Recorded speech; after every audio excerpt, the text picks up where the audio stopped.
How to get dark mode in Snapchat in Android.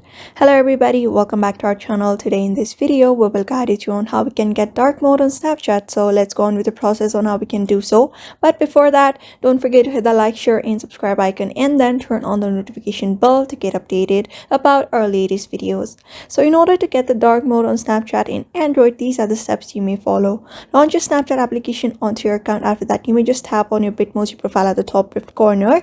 After that, you will be taken to a profile here. So at the top right corner you can find a gear icon, which is the settings. Just click on it and you just need to scroll down a bit until you're able to find the option called app appearance here.